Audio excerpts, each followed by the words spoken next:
সেখান থেকে আপনারা সুখের আতর হবে, অবাস্তব কথা। এই জন্য কথা বেশি লম্বা করবো না, আমি সংক্ষেপ বলবো এতটুকুই যে আমি সারা দেশে সফর করার পরে আমি যতটুকু দেখছি, আলহামদুলিল্লাহ, হাত পাকা প্রতি সর্বশ্রেণী, সর্বপেশা, সর্বমহলে আমার ভাই বোনরা, আমার মা বোনেরা, আমার ভাইরা, আমার মুরব্বীরা, আমার যুবকরা, আমার ছাত্ররা সব হাত পাকা প্রতীকের পক্ষে আন্তরিকভাবে তারা আজকে মাঠে নেমেছে।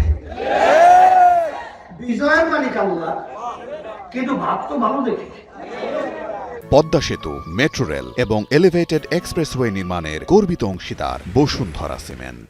সেই হিসেবে আমি দেখছি ঢাকা ৫ আসন আমি যতটুকু সংবাদ পাইতেছি, আল্লাহর রহমতে ১২ তারিখ ফেব্রুয়ারি নির্বাচনে আল্লাহর রহমতে আপনাদের আকাঙ্ক্ষিত, আপনাদের প্রিয় নেতা ইব্রাহিম আল্লাহর ফজলে বিজয় হবে।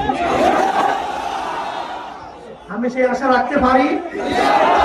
এখন দিন তো বেশি নেই, নির্বাচন কয়েকদিন পরেই। এখন আমরা প্রতিজ্ঞাবদ্ধ হতে হবে আমার ভাইকে বিজয়ের জন্য।